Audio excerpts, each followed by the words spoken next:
Hello guys, and welcome back to another one of our horror videos.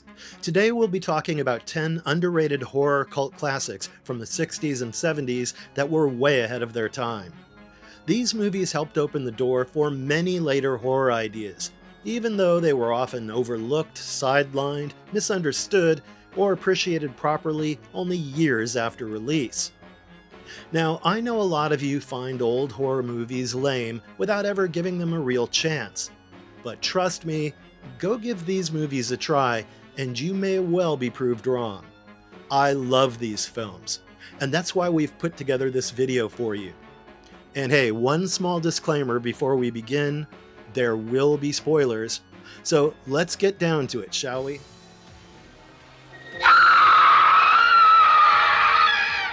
Carnival of Souls. I think starting with this movie is very fitting. Carnival of Souls is a 1962 psychological horror film produced and directed by Herc Harvey and written by John Clifford. It's one of those strange, dreamy, low-budget horror films that didn't become a major hit right away, but slowly grew into a cult classic over the decades. The film follows Mary Henry, a young church organist from Kansas. At the beginning of the story, Mary and two other young women are involved in a terrible car accident when their vehicle plunges off a bridge into a river. Police search for the car and the bodies, but only Mary somehow emerges alive. The strange thing is that Mary herself does not understand how she survived.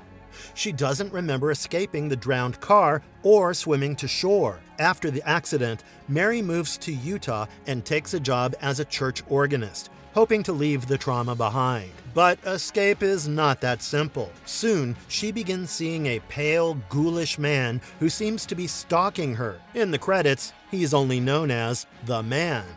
Mary also becomes drawn to an abandoned lakeside pavilion near the Great Salt Lake. The more she visits it, the worse her visions become. She begins losing touch with ordinary reality. At times, she seems to become invisible and inaudible to the people around her, almost as if she's slipping between life and death. Then the film reaches its haunting twist, one that leaves the audience in quiet shock. So why was this movie ahead of its time? Because Herc Harvey created something deeply unsettling with almost nothing. The film was made on a tiny budget, but it uses mood, silence, empty spaces, organ music, and surreal imagery better than many bigger horror films. Instead of relying on monsters jumping out, it creates the feeling that reality itself is breaking down. That's why Carnival of Souls now feels like a prototype for later psychological horror and art horror. You can feel its influence in stories about trauma, isolation, dream logic, and characters who may already be lost before they understand what's happening. It is eerie, simple, and unforgettable.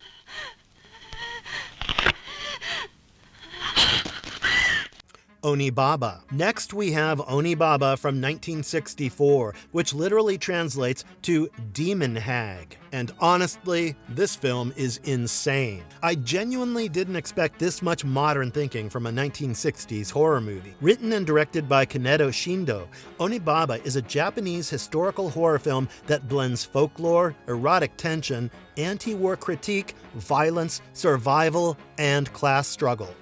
It's set during a civil war in medieval Japan, where two women, an older woman and her daughter-in-law, survive by killing wounded or lost samurai, stealing their armor and weapons, and selling those goods for cash. After each murder, they dump the bodies into a deep hole hidden in the tall grass.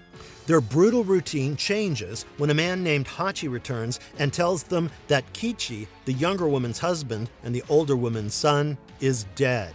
From there, the story becomes a tense triangle of desire, jealousy, loneliness, fear of abandonment, and control. The supernatural horror arrives through the demon mask. The older woman takes a frightening mask from a samurai and uses it to scare her daughter-in-law away from Hachi. But the mask becomes a curse. When she tries to remove it, it tears and scars her face, turning the symbol of fear into punishment. That's where the movie becomes more than just a horror story. Shindo lived through war and nuclear devastation in Japan, and many viewers have connected the film's scarred face imagery to the lasting wounds of Hiroshima and Nagasaki.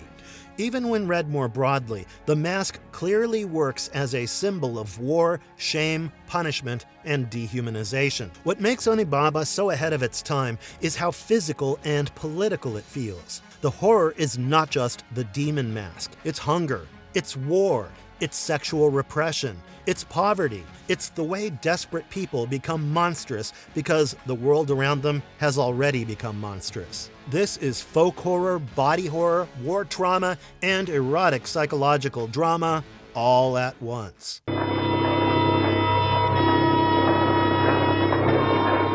Spider Baby. Spider Baby, or The Maddest Story Ever Told, is unsettling to say the least. Released in 1967 and written and directed by Jack Hill, this film is usually described as comedy horror, but that label barely captures how strange it really is. It feels like gothic horror, black comedy, family tragedy, and exploitation weirdness all stitched together in one decaying house. The story centers on the Mary family, whose surviving children suffer from a fictional degenerative condition called Mary syndrome. This disease causes members of the family to regress mentally, socially, and physically after childhood, pushing them into violent and primitive behavior. The remaining Mary siblings are Ralph, Virginia, and Elizabeth. They are cared for by Bruno, the family chauffeur and guardian, played by Lon Chaney Jr. Things start going downhill when distant relatives arrive at the Mary mansion to claim ownership of the estate. Bruno tries to keep everything under control, but the children's impulses become harder and harder to hide. And then people start dying. What makes Spider Baby so fascinating is its tone. It's creepy, funny, tragic, grotesque, and strangely sympathetic. It presents the Mary children as dangerous, but also as damaged people trapped in their own inherited condition. The film includes stabbing, family decay, sexual unease, cannibalistic implications, and pitch-black humor. But it never becomes a normal slasher or monster movie. Jack Hill did an excellent job creating a twisted family horror story long before dysfunctional horror family became a familiar genre idea. You can see shades of what later films like The Texas Chainsaw Massacre, The Hills Have Eyes, and other outsider family horror stories would do in more brutal ways. Spider Baby is weird, in exactly the way cult classics should be.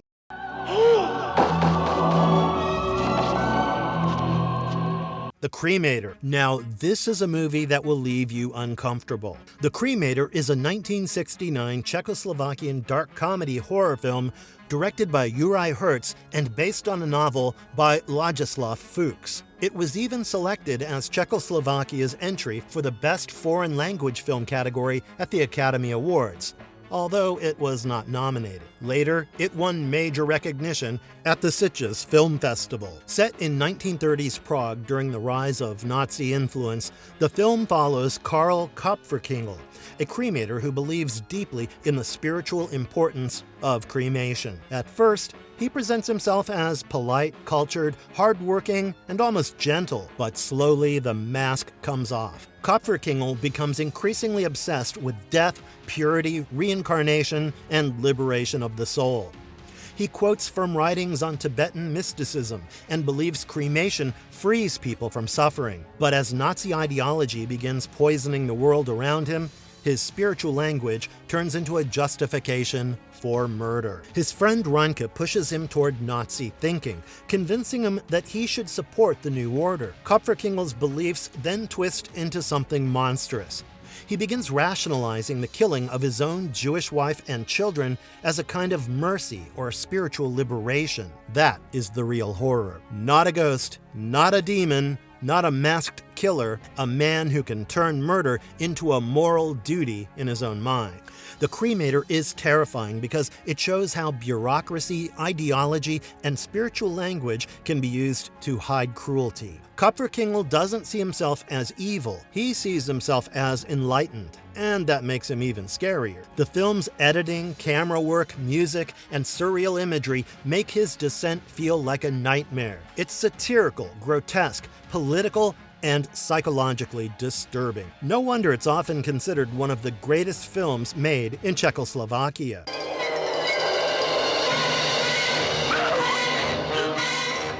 The Blood on Satan's Claw. Now we enter a slightly different kind of horror, witchcraft, and folk terror.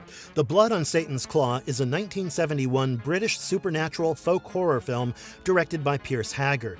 It's set in early 18th century England, where rural life, superstition, religion, and violence all collide. The story begins when a farmer uncovers a strange, deformed skull buried in a field. Soon after, a demonic influence begins spreading through the village, especially among the youth. Children and teenagers begin behaving violently and strangely. Some disappear. Some grow patches of unnatural fur on their bodies. Others become part of a cruel, sexually charged, ritualistic cult. The village slowly descends into panic as the evil presence seems to rebuild itself piece by piece through the bodies of the young. One of the central figures is Angel Blake, who becomes the seductive and terrifying face of the cult. As the demonic force spreads, the village judge returns and tries to stop the evil before it fully takes physical form. The film is now often grouped with Witchfinder General and The Wicker Man as part of the so-called unholy trinity of British folk horror. And honestly, that makes sense.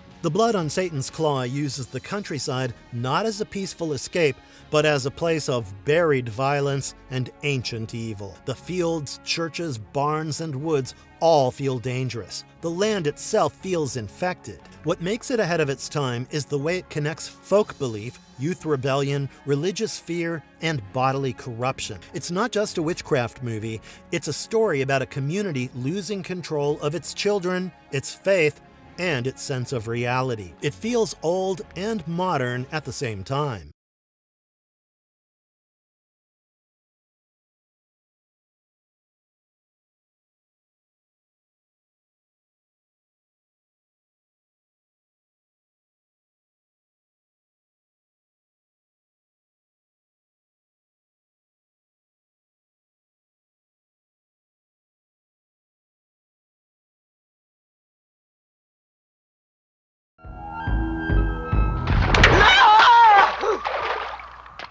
Let's scare Jessica to death. Now we tread into vampire territory, though not in the usual way. Let's Scare Jessica to Death is a 1971 American psychological horror film co-written and directed by John D. Hancock. It was marketed as a vampire film, but the movie is much more ambiguous than that. The story follows Jessica, a psychologically fragile woman who has recently been released from a mental institution. Her husband Duncan moves her to a remote farmhouse, hoping the quiet countryside will help her recover. But things become strange almost immediately. Jessica and Duncan encounter a mysterious drifter named Emily already living in the house, and they invite her to stay. Soon, Jessica begins hearing voices and seeing a ghostly blonde woman. She feels watched, haunted, and threatened, but she's afraid to tell Duncan because she worries he'll think she's relapsing. That fear is central to the movie. Jessica doesn't know whether she's witnessing something supernatural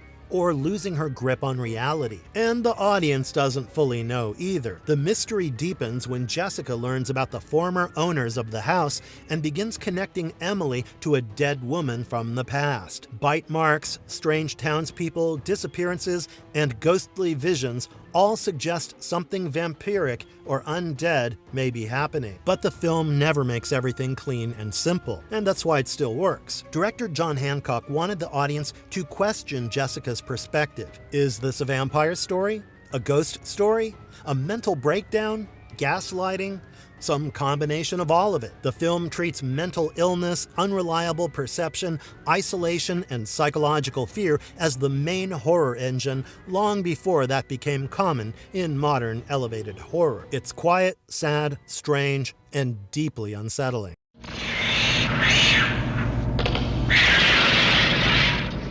Messiah of Evil. Now this one feels like it came straight out of a fever dream. Messiah of Evil is a 1974 American supernatural horror film written, produced, and directed by Gloria Katz and Willard Huyck. It follows Arlette Lang, a woman who travels to a strange California coastal town to find her missing artist father, Joseph. When she arrives in Point Dune, she finds his diary, which is filled with disturbing entries about nightmares, strange townspeople, townspeople, and a growing sense of doom. Soon, Arletty meets a group of strangers investigating the town. One local man tells them about a dark legend involving a mysterious figure and townspeople who change when the moon turns red. Then, people begin disappearing. Some are found half-eaten. Others become part of the town's eerie, cannibalistic nightmare. The movie never explains everything neatly, and that's part of its power. The evil in Messiah of Evil feels abstract, spreading through the town like a sickness, a cult, a dream, or a prophecy. The film was largely overlooked when it first came out, but later gained praise for its surreal, dreamlike atmosphere. Its most famous sequences, including the supermarket scene and theater scene, feel like nightmares staged in ordinary modern spaces. That's what makes it ahead of its time. It doesn't give you a clean monster with rules. It gives you a mood, a place, a sense that the world has already ended and only some people have noticed. That kind of horror feels very modern now, but Messiah of Evil was doing it in the 70s.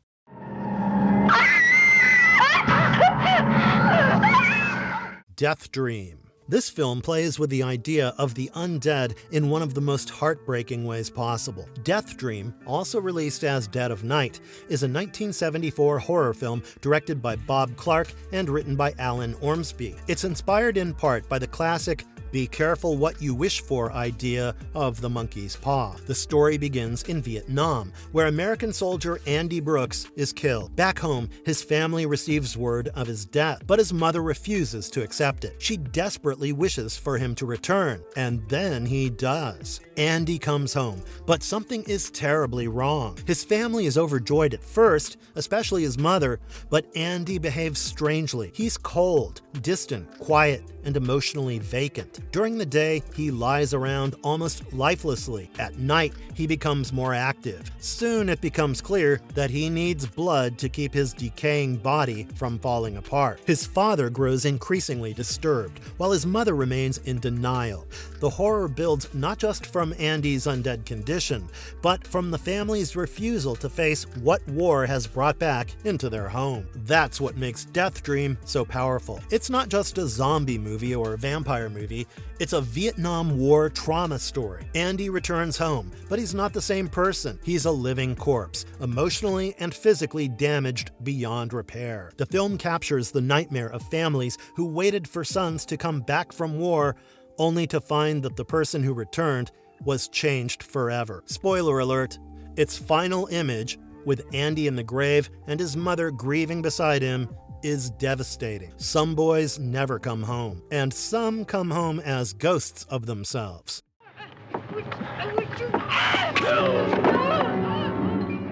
Shivers. Now, this movie was gory, disturbing, and very much David Cronenberg. Shivers is a 1975 Canadian body horror film written and directed by David Cronenberg. It's set in a luxury apartment complex where a parasite begins spreading among the residents. The parasite was created by Dr. Emil Hobbes, who believed modern humans had become too intellectual and disconnected from their primal instinct. His idea was to create a parasite that could replace damaged organs while also releasing people's repressed sexual urges. Naturally, because this is Cronenberg, the experiment goes horribly wrong. The parasite spreads through bodily contact, including sexual contact, and turns the residents into aggressive, mindless, sexually driven hosts. The apartment complex becomes a sealed nightmare of infection, assault, violence, and bodily invasion. Attempts to stop the parasite fail. The infection spreads through the building, and by the end, the infected residents leave the complex and carry the outbreak into Montreal. What makes Shivers ahead of its time is how openly it connects body horror, sexuality, disease, social panic, and modern urban life.